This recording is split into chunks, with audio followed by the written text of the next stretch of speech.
Welcome to recap वाला। और हमारी आज की मूवी है साल 2019 की वॉक राइड रोडियो।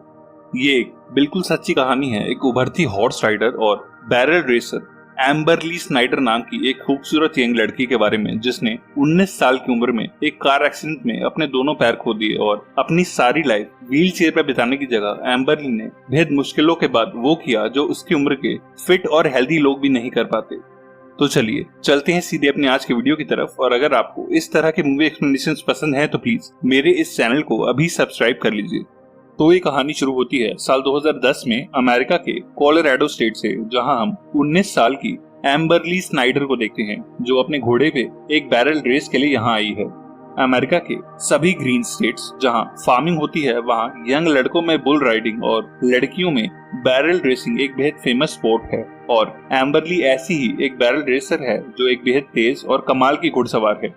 एम्बरली उस रेस में अपने घोड़े के साथ बेहद तेज राइड करती है और रेस को 17 सेकंड्स में खत्म करके सेकंड आती है, पर वो अपनी परफॉर्मेंस और सेकंड पोजीशन से खुश नहीं होती और उसकी मॉम टीना, जो उसे बेहद सपोर्ट करती है, उसे और ज्यादा प्रैक्टिस करने को बोलती है। एम्बरली यूटा स्टेट के एल्क्रिज नाम के एक शहर में रहती है जिसकी फैमिली का अपना एक घोड़ों का रैंच है, जिसकी वजह से वो बचपन से ही हॉर्स राइडिंग कर रही है। अपनी माँ टीना के सिवा उसकी फैमिली में उसका फादर कोरी है जो एक बास्केटबॉल टीम का कोच है, और उसके दो छोटे भाई बहन भी हैं जिनके नाम है ऑटम और जेसी। और हमेशा घोड़ों के इतने क्लोज होने की वजह से एम्बरली एक अच्छी घुड़सवार बन चुकी है जो हमेशा अपने घोड़े पावर के साथ बैरल रेसिंग की प्रैक्टिस करती रहती है, जो घोड़ा उसे उसके फादर कोरी ने उसके 18th बर्थडे पे गिफ्ट किया था। एक दिन एम्बरली को अपनी एक रेसिंग लाइसेंस की वजह से डेनवर शहर जाना पड़ता है और वो सामान पैक करके अपनी जीप में बाय रोड वहां जाने का प्लान करती है।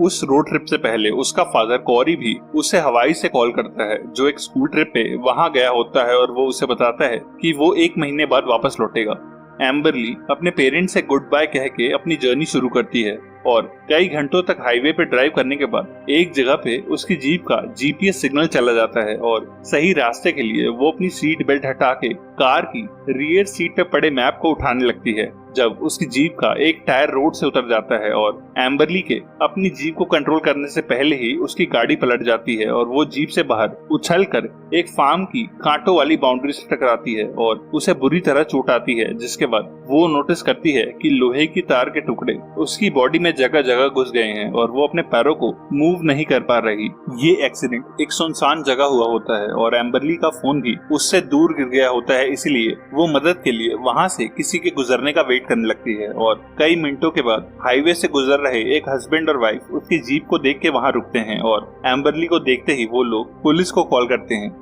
पुलिस की एक कार वहां आती है और पुलिस वाला फौरन एम्बुलेंस को रेडियो करता है और एम्बरली से रिक्वेस्ट करता है कि वो एम्बुलेंस के वहां आने तक उससे बात करती रहे और अपनी बॉडी को मूव करने की कोशिश ना करे। और एम्बरली उस पुलिस वाले से अपना फोन लेके अपने फादर कोरी को फोन मिलाती है, जो इस वक्त हवाई में होता है, और एम्बरली उसे अपने एक्सीडेंट के बारे में बताती है और कोरी ये सब सुन के बेहद शॉक में होता है। अब तक पैरामेडिक्स के साथ एम्बुलेंस भी वहां पहुंच जाती है और पैरामेडिक एम्बरली से फोन लेके कोरी से कहता है कि हम एम्बरली को नियरेस्ट वायोमिंग शहर के हॉस्पिटल में ले जा रहे हैं और इस वक्त वो बात नहीं कर सकती। जिसके बाद वो एम्बरली की बॉडी को लकड़ी और लोहे की तारों से निकालने की कोशिश करते हैं, जिसके पेन से वो चीखने लगती है क्योंकि उसकी स्पाइन और नेक में बुरी तरह चोट आई होती है। कोरी टीना को कॉल करता है और उसे एम्बरली के एक्सीडेंट के बारे में बता देता है और कहता है कि उसे फौरन एम्बरली के पास वायोमिंग के हॉस्पिटल में जाना पड़ेगा क्योंकि उसे हवाई से आने में 1 दिन लगेगा। और ये न्यूज सुन के टीना रोने लगती है और उसका बेटा जेसी उसे संभालता है।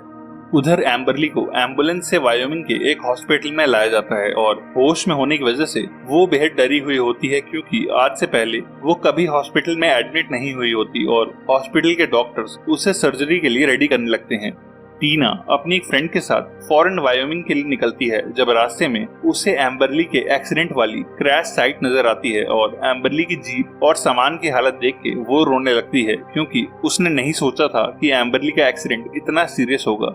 टीना अब और तेजी से हॉस्पिटल की तरफ भागती है और वहां पहुंच के एक सर्जन उससे मिलता है, जो उसे बताता है कि एक्सीडेंट में एम्बरली की स्पाइन बुरी तरह इंजर्ड हुई है, जिसे सीधा करने के लिए हमने 2 टाइटेनियम की रॉड्स लगाई हैं और उसके मल्टीपल फ्रैक्चर्स को भी हम ट्रीट करने वाले हैं। वो टीना से कहता है कि क्योंकि एम्बरली की स्पाइनल कॉर्ड बुरी तरह टूट गई थी, इसीलिए अब वो अपने दोनों पैरों का इस्तेमाल नहीं कर पाएगी और अनफॉर्चुनेटली जिंदगी भर व्हील चेयर के सहारे ही मूव करेगी। जो सुन के टीना रोने लगती है। टीना कई घंटों तक एम्बरली के पास बैठी रहती है और उसके होश में आने के बाद एम्बरली उससे अपने पैरों के बारे में पूछती है, क्योंकि वो उन्हें फील नहीं कर पा रही होती है। और टीना उसे बताती है कि अपनी इंजरीज की वजह से उसके दोनों पैर कंप्लीटली पैरालाइज हो चुके हैं, जिसकी वजह से वो दोबारा कभी चल नहीं पाएगी। और ये सुन के एम्बरली रोने लगती है, क्योंकि वो फिर से कभी अपने घोड़े पे बैठ नहीं पाएगी और उसका career as a barrel racer अब खत्म हो चुका है और इस डिसेबिलिटी का बोझ शायद उससे कभी उठाया नहीं जाएगा। अगली सुबह एम्बरली का फादर कोरी भी हवाई से वहां आ जाता है, जिसे हग करके टीना बेहद देर तक रोती है और कोरी भी एम्बरली की हालत देख के बेहद इमोशनल हो जाता है। कोरी और टीना अब अपनी सेविंग्स के बारे में सोचने लगते हैं, क्योंकि एम्बरली को अब फिजियोथेरेपी के लिए एयरलिफ्ट करके यूटा जाना होगा, जिस ट्रांसपोर्टेशन की कॉस्ट $20,000 है। पर फॉर्चुनेटली एम्बरली के इस एक्सीडेंट की न्यूज वायरल हो जाती है और जब तक एम्बरली को प्लेन से वहां लाया जाता है, तब तक एयर स्ट्रिप पे कई बेसबॉल प्लेयर्स और बैरल रेसर्स उसे देखने के लिए आए होते हैं और उन सब ने डोनेशन से एम्बरली की एयर एम्बुलेंस की सारी कॉस्ट भी पे कर दी होती है, जिससे उसके पेरेंट्स बेहद थैंकफुल फील करते हैं। यूटा स्टेट के एक रिहैबिलिटेशन सेंटर में एम्बरली की फिजियोथेरेपी शुरू होती है, जहां उसकी मां टीना भी उसी के साथ रुकती है। वहाँ की एक नर्स फेलिश एम्बरली को अपनी बॉडी को मूव करते रहने के लिए फोर्स करती है और उसे व्हील चेयर दिखा के कहती है कि अब से ये व्हील चेयर तुम्हारी बेस्ट फ्रेंड होगी, ताकि तुम मूव कर सको। और इस ख्याल से एम्बरली डिप्रेस हो जाती है। फिजियोथेरेपी के पहले ही दिन थेरेपिस्ट उसे अपनी अपर बॉडी पे फोकस करने को बोलता है, पर उठने पर एम्बरली पहली बार रियलाइज करती है कि उसके दोनों पैर उसकी बॉडी को बिल्कुल सपोर्ट नहीं कर रहे और वो सिर्फ अपने हाथों और शोल्डर के दम पे खड़ी है। जिस रियलाइजेशन से वो अपनी माँ के साथ थेरेपी छोड़ के अपने रूम में चली जाती है और दरवाजा बंद करके रोने लगती है। अगले दिन उसके भाई बहन भी उससे मिलने आते हैं, जिन्हें देख के एम्बरली फिर से अपनी विल पावर इकट्ठा करती है और रात को अकेले ही व्हील चेयर छोड़ के खड़े होने की प्रैक्टिस करने लगती है, जिसमें वो सक्सेसफुल भी रहती है। पर व्हील चेयर की मूविंग प्रैक्टिस में एम्बरली एक दिन खुद को बैलेंस नहीं कर पाती, जिसकी वजह से वो थेरेपी पे जाना बंद कर देती है, क्योंकि उसे लगता है कि वो कभी ठीक से मूव नहीं कर पाएगी। जिस बात से उसकी माँ टीना बेहद अपसेट होती है और गुस्से में उसे थेरेपी वापस ज्वाइन करने के लिए फोर्स करती है। उसका फादर कोरी भी उसकी हेल्प करने के लिए एक आर्टिफिशियल हॉर्स सैडल लेके आता है, जिस पे बैठने के बाद एम्बरली को वैसा ही लगता है जैसा उसे एक असली घोड़े पे बैठ के फील होता था और वो खुद को बैलेंस करना सीखने लगती है। 1 महीने के बाद उसे सेंटर से रिलीज कर दिया जाता है और जाने से पहले एम्बरली उस नर्स फेलिश और अपने फिजियोथेरेपिस्ट से मिलती है, जो उसे गुड लक विश करते हैं, क्योंकि यहाँ सीखा हुआ सब कुछ बाहर उसकी हेल्प करेगा। और उनसे गुड बाय कह के एम्बरली अपने पेरेंट्स के साथ अपने घर वापस आ जाती है, जहां आके उसे बेहद अजीब फील होता है, क्योंकि लास्ट टाइम वो यहाँ अपने पैरों पे चल रही थी।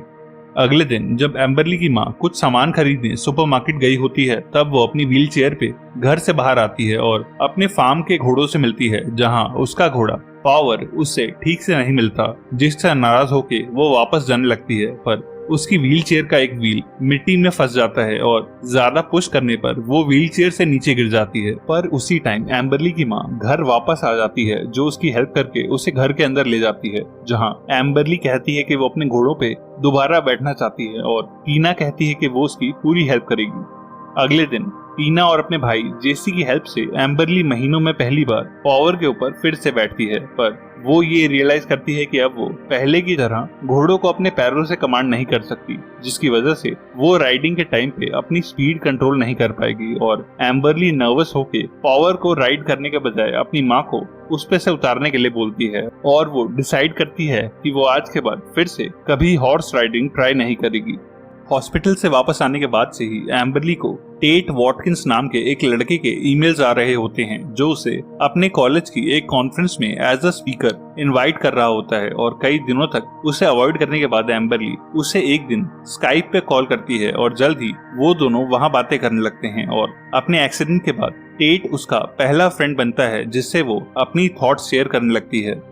उसका फादर कोरी भी उसके लिए एक जीप परचेज करता है जिसे मॉडिफाई करवा के वो उसके सारे कंट्रोल्स हैंड फ्रेंडली करवा देता है, जिससे एम्बरली सिर्फ अपने हाथों को यूज करके ड्राइव करने लगती है और अब वो फिर से अपनी हॉर्स राइडिंग को भी एक और ट्राई देने का सोचती है। एम्बरली एक सैडल शॉप में जाके घोड़े पे बैठने वाली अपनी सैडल सीट में एक सीट बेल्ट ऐड करवाती है, जिसके बाद वो उस सीट को लेके अपने रैंच में पावर के पास आती है और काफी बार कोशिश करने के बाद वो उस सीट को पावर के ऊपर रखने में कामयाब होती है और टीना की हेल्प से वो पावर पे चढ़ के अपनी सीट बेल्ट को अच्छे से बांध लेती है, जिसके बाद वो और टीना घोड़ों के साथ बाहर जाते हैं, जहां एम्बरली पावर को बेहद धीरे वॉक करवाती है ताकि वो बिना फुट कमांड के भी उसके साथ चलना सीख सके। और वहीं एम्बरली टीना से कहती है कि वो फिर से बैरल रेसिंग करना चाहती है, जिस बात से टीना काफी डर जाती है क्योंकि फिर से घोड़ों पे रेस करना उसके लिए बेहद रिस्की हो सकता है। एम्बरली टेट के कॉलेज जाके उससे मिलती है, जिससे मिलके वो बेहद खुश होता है और वहीं कॉन्फ्रेंस में वो अपने एक्सीडेंट और रेसिंग में कमबैक करने की बात भी शेयर करती है, जिस स्पीच को स्टूडेंट्स बेहद एप्रिशिएट करते हैं। और कुछ ही दिनों बाद अपनी उस स्पीच की वजह से उसे एक मीडिया हाउस से कॉल आता है जो अमेरिकन मॉर्निंग नाम के एक फेमस शो के लिए उसके घर पे उसका एक इंटरव्यू करना चाह रहे होते हैं। और एक हफ्ते के बाद एक टीवी क्रू और फेमस रिपोर्टर एम्बरली के घर पे उसका इंटरव्यू लेने आते हैं, जहां वो कहती है कि ये व्हील चेयर उसे दोबारा घोड़े पे बैठने या रेसिंग करने से नहीं रोक सकती। और उसके जवाबों से उसका इंटरव्यू लेने आया पैनल बेहद खुश होता है। उस इंटरव्यू के बाद न्यूज चैनल वाले एम्बरली को अपना घोड़ा चलाते हुए एक फुटेज देने को कहते हैं, जिससे वो थोड़ा नर्वस हो जाती है क्योंकि उसने काफी टाइम से घोड़ा नहीं चलाया होता और वो पावर के ऊपर बैठ के प्लान करती है कि वो बस कैमरास के सामने घोड़े को थोड़ी देर के लिए वॉक करवाएगी। पर एम्बरली के साथ पावर अपनी स्पीड बढ़ाने लगता है और कुछ ही देर में पावर काफी तेज भागने लगता है, जिसकी स्पीड देख के टीना बेहद डर जाती है और एम्बरली भी शुरू में घबराती है, पर वो नोटिस करती है कि पावर पहले की तरह उसके कंट्रोल में है और अब एम्बरली उसे बेहद तेज दौड़ाती है, जिससे उसकी फैमिली मेंबर्स और माँ बेहद खुश होती है और न्यूज चैनल वाले वो सब रिकॉर्ड करते हैं। जैसे ही ये न्यूज बाहर आती है कि एक व्हील चेयर से चलने वाली लड़की हवा की स्पीड से घोड़ा चलाती है, एम्बरली को लोगों का बेहद सपोर्ट मिलने लगता है और वो कॉन्फिडेंट होके फिर से बैरल रेसिंग में पार्टिसिपेट करने के लिए अपना नाम दे देती है, जिस मैच को देखने उसकी सारी फैमिली और टेट भी वहां आता है। पर एम्बरली की टर्न से पहले ऑडियंस में से एक लेडी टीना को टॉन्ट मारती है और कहती है कि उसे शर्म आनी चाहिए कि वो अपनी हैंडीकैप्ड बेटी से इतनी रिस्की रेस करवा रही है। और टीना उस लेडी से लड़ पड़ती है, पर कोरी उसे रोक लेता है और कहता है कि इसका जवाब एम्बरली खुद देगी। और अपनी कमबैक परफॉर्मेंस में एम्बरली पावर के साथ बेहद अच्छा परफॉर्म करती है और उस रेस में भी सेकंड आती है, जिससे उन सभी लोगों का मुंह बंद हो जाता है जो उसे डिसेबल्ड समझते हैं। कुछ ही दिनों बाद प्रैक्टिस करते हुए उसे न्यूज मिलती है कि सोशल मीडिया और न्यूज में रहने की वजह से फैंस की रिक्वेस्ट पे एम्बरली को दी अमेरिकन्स नाम के सबसे बड़े रेसिंग इवेंट का इनवाइट आया है, जो 3 हफ्तों बाद टेक्सास में होगा, जहां सारे देश के बेस्ट काउबॉयज और बैरल रेसर्स आएंगे। जिस न्यूज से एम्बरली और उसकी पूरी फैमिली खुश होती है क्योंकि उनके पूरे शहर में आज तक कोई भी अमेरिकन्स में नहीं गया है। एम्बरली अब पावर के साथ और हार्ड प्रैक्टिस करने लगती है और कई और छोटी बैरल रेसेस में भी पार्ट लेती है, जहां वो फर्स्ट भी आती है। और ऐसी ही एक रेस के बाद एम्बरली की फ्रेंड उसे बताती है कि उसे सैडल से चोट आई है, जिससे खून भी आया होता है, पर एम्बरली उस चोट को ओवरलुक कर देती है। एम्बरली नोटिस करती है कि उसे एक चोट लगी थी जिसका जख्म पिछले कई दिनों से नहीं भरा है, पर वो किसी को भी इस बारे में नहीं बताती क्योंकि वो नहीं चाहती कि उसे फिर से कभी हॉस्पिटल जाना पड़े। और वो दी अमेरिकन्स के लिए अपनी प्रैक्टिस जारी रखती है और एक दिन प्रैक्टिस के बाद वो अपने रैंच पे बेहोश हो जाती है और टीना फौरन उसे लेके हॉस्पिटल जाती है। हॉस्पिटल में डॉक्टर टीना को बताता है कि एम्बरली का जख्म काफी बड़ा है, जो उसकी कमर से स्पाइन तक जा सकता है, जिसे उन्हें अभी ट्रीट करना होगा, जिसकी वजह से वो अगले कुछ दिनों तक घोड़ों पे नहीं बैठ सकती। पर एम्बरली डॉक्टर की बात मानने को तैयार नहीं होती क्योंकि उसे लगता है कि ये दी अमेरिकन्स में जाने का उसका लास्ट चांस होगा। टीना के बेहद समझाने पर एम्बरली एक हफ्ते के रेस्ट के लिए मान जाती है और कोई प्रैक्टिस नहीं करती। जब उसके भाई बहन उसे वो सारे लेटर्स और ईमेल्स दिखाते हैं जो उसे डेली बेसिस पे आ रहे होते हैं, जिससे उसे पता चलता है कि वो हॉर्स राइडिंग करके काफी लोगों को इंस्पायर कर रही है। और वो एक 10 साल के बच्चे का ईमेल भी पढ़ती है जो उसी की तरह व्हील चेयर पे होता है और एम्बरली को देख के उसे रोज सुबह उठने का मोटिवेशन मिलता है। और इन लेटर से एम्बरली खुद भी बेहद इंस्पायर होती है और वो अपने लगभग सारे काम खुद से करने लगती है और अपनी अपर बॉडी को डेली ट्रेन करने लगती है ताकि अच्छे से परफॉर्म कर सके। और कुछ दिनों के बाद उसे एक टेक्स्ट मैसेज के थ्रू दी अमेरिकन्स का ऑफिशियल इनवाइट आता है जो इस साल टेक्सास के आर्लिंगटन शहर में होगा। और एम्बरली वो मैसेज पढ़ के बेहद खुश होती है क्योंकि पावर फ्लाई नहीं कर सकता, इसीलिए टीना पावर को लेके बाय रोड टेक्सास के लिए निकलती है और एम्बरली अपनी फ्लाइट टिकट बुक करती है। पर खराब मौसम की वजह से टीना पावर को लेके टाइम पे टेक्सास नहीं पहुंच पाती और रेस से पहले एम्बरली को पावर के साथ प्रैक्टिस करने का बिल्कुल टाइम नहीं मिलता। टीना एम्बरली को समझाती है कि वो 11 साल की उम्र से हॉर्स राइडिंग कर रही है और कल कुछ गलत नहीं होगा और वो रेस में बेहद अच्छा परफॉर्म करेगी। रेस वाले दिन टेट एम्बरली से मिलता है और उसे अपनी गोद में उठा के बैक स्टेज पे प्रपोज भी करता है और टीना उसे रेस से पहले गुड लक विश करती है। अपनी बारी आते ही एम्बरली और पावर हवा से बातें करते हैं और उनकी स्पीड देख के क्राउड तालियां बजाने लगता है। और रेस खत्म होने पर एम्बरली अपना ही 17 सेकंड्स का रिकॉर्ड तोड़ के 15 सेकंड्स पे रेस को एंड करती है, जिसके लिए उसे सभी लोग स्टैंडिंग ओवेशन देते हैं। मूवी के एंड में हम असली एम्बरली स्नाइडर को देखते हैं जो पावर के साथ 2015 के दी अमेरिकन्स में दूसरी बार पार्टिसिपेट कर रही है और आज भी वो एक सक्सेसफुल रेसर और एक मोटिवेशनल स्पीकर है जिसने इस मूवी के लिए अपने स्टंट्स भी खुद किए हैं। एम्बरली आज भी अपनी स्नाइडर फैमिली के साथ यूटा के एल्क्रिज में रहती है, जिसकी कहानी लोगों के लिए मिसाल है और इंस्टाग्राम पे उसे 5 लाख से भी ज्यादा लोग फॉलो करते हैं। एक और ऐसी ही ट्रू स्टोरी के लिए लेफ्ट या राइट वाली वीडियो पे क्लिक करना। तब तक के लिए stay safe and bye bye.